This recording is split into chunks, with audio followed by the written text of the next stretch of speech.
கிடைச்சி எனக்கு என்ன பிரயோஜனம்?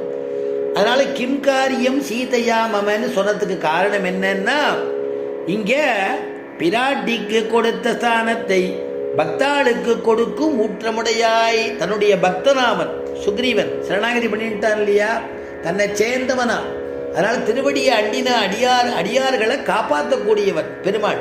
அதனால இந்த பிராட்டிக்கு கொடுத்த ஸ்தானத்தை, பிராட்டி மடியில் தானே இருப்பா, அதனால அந்த ஸ்தானத்தை சுவாமி நம்மாழ்வார் பண்றார். நமக்கும் பூவின் மிசை நங்கைக்கும் இன்பனை ஞானத்தார் தமக்கும் வானத்தவர்க்கும் பெருமானை. நமக்கும் பூவின் மிசை நங்கைக்கும் இன்பனை. நமக்கும்னா நம்ம போல இருக்கக்கூடிய ஜீவகோடிகளுக்குன்னு அர்த்தம். பூவின் மிசை நங்கைக்கும்னா தாயாருக்குன்னு அர்த்தம்.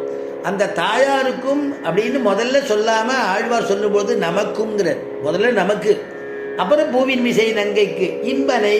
நமக்கு அப்புறம் தான் தாயார்கிட்ட இன்பனா இருக்கக்கூடியவன்.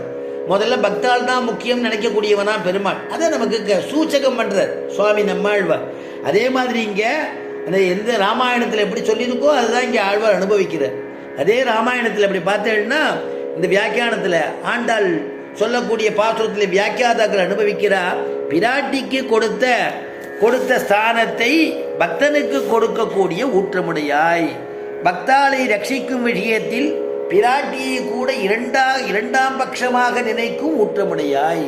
பக்தனை ரட்சிக்கணும்னு வந்துடுத்தோம்னா பிராட்டி கூட அது அப்புறம் பார்த்துக்கலாம் அப்படிம்பாரோ.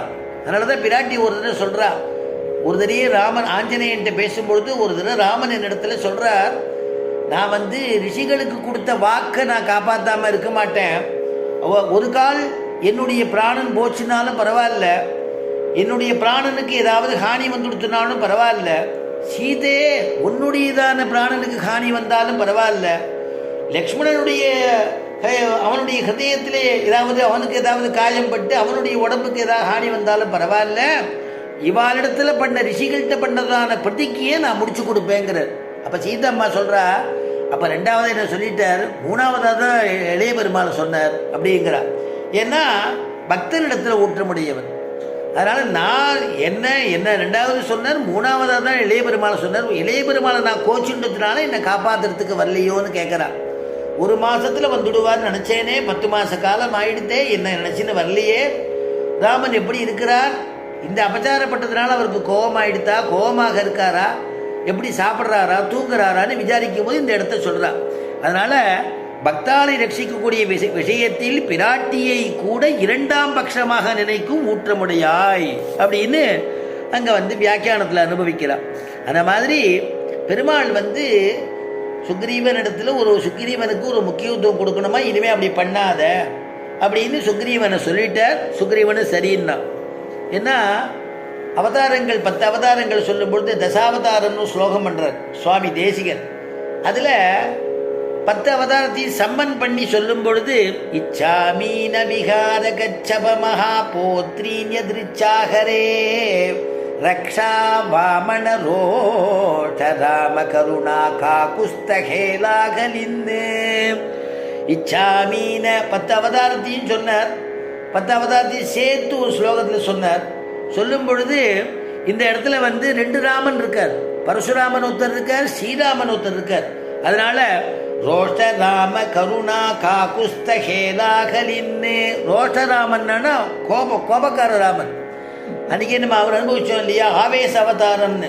சில அவதாரங்கள ஆவேச அவதாரம், சில அவதாரம் அனுப்பிரவேச அவதாரம், சில அவதாரம் ஹம்சாவதாரம், எல்லாமே அன்னைக்கு நம்ம பார்த்தோம். அந்த ஆவேச அவதார லிஸ்ட்ல சேர்றவர் தான் பரசுராமர். ஒரு காரியத்தை குறிப்பிட்டு வருவார், அந்த காரியம் முடிஞ்சு கொடுத்தோம்னா மறுபடியும் தபசுக்கு போயிடுவார். அதனால அத்தனை பேர் 21 தலைமுறை அந்த க்ஷத்ரிய வம்சமே இல்லாதபடி பண்ணார். அதர்மம் பண்ணவாள், தர்மம் பண்ணவாள் அல்ல, அதர்மம் பண்ணவாள்.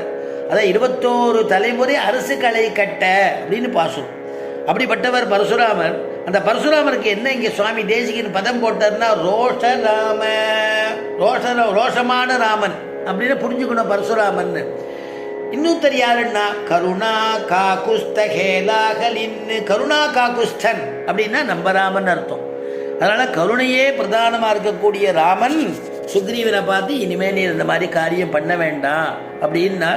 அப்படின்னு உடனே சுக்ரீவன் சரி நான் இனிமே அந்த மாதிரி இப்போ பண்ண மாட்டேன் போக மாட்டேன்னு சரின்னு சொல்லிட்டார்.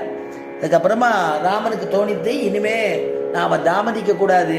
இப்படி தாமதிச்சுட்டு இருந்தோம்னாக்க ஒவ்வொரு வானரால கிளம்பி ஏதாவது போய் துவம்சம் பண்ணிட்டு வருவா, இதே தினம் பிரச்சனையாக போயிடும், இவாளை காப்பாற்றுறதுக்கு கூட பெரிய கஷ்டமாக இருக்குது. ஏன்னா யுத்த காலத்தில் ராமபிரான் சொல்கிறார், இல்லை குரங்குகள் இடத்துலலாம் சொல்கிறார், யாராவது யுத்தத்தில் அடிபட்டுட்டாலோ இல்லை மூர்ச்சியாகி கீழே விழுந்துட்டாலோ மயக்கம் வந்து கீழே விழுந்துட்டாலோ யுத்தம் பண்ண முடியாமல் அசக்தனாகி கீழே விழுந்துட்டாலோ அந்த சரீரத்தை மட்டும் எல்லாரையும் ஜாக்கிரதையாக எடுத்து வச்சுருங்கோ, ஒரு இடத்துல சேகரித்து வச்சுருங்கோ அப்படிங்கிறார். யாரையும் எதுவும் போயிட்டான்னு நினச்சி விட்டுட்டு வந்துடாதீங்கோ, எல்லாரையும் ஜாக்கிரதையாக வையுங்கோங்கிற ராமன்.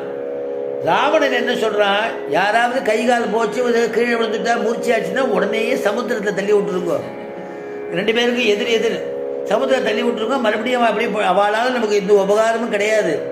எப்போ அவனாலும் யுத்தம் பண்ண முடியலையோ சத்த கீழே விழுந்துட்டா கூட பக்கத்தில் கொஞ்சம் சாமர்த்திய உடையவா தள்ளி விட்டுருங்கோ கடலில்.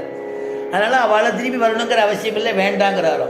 கிருபாலுவான ராமர் என்னன்னா திருப்பி அவளுக்கெல்லாம் உயிர் பிச்சை கொடுக்க போறார். எத்தனை வானரால் அடிபட்டாலோ எத்தனை வானரால் திருப்பி வந்துடுவா, புத்துயிர் பெற்று வந்துடுவா, அதை தெரியும் பெருமாளுக்கு. அதனால எல்லாத்தையும் சேகரித்து வையுங்கோ, யார் சரீரத்தையும் வேண்டாம்னு தூக்கி போட்டுறாதீங்கோ, அவளுக்கு வேணுங்கிற உதவியை பண்ணுங்கோ அப்படின்னு சொல்லி தான் இவளை தயார் பண்ணுறது, கருட வியூகமாக நிற்க வைக்கிறது வானராதிகள்லாம்.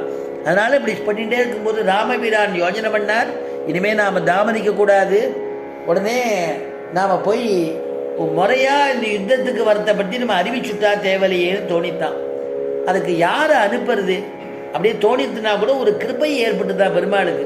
ராவணன் மட்டும் நாம் சரணாகதி பண்ணிவிட்டான்னா என்டையர் அந்த இலங்கை பூர்த்தியாகவே பொழைச்சிருமே. அவன்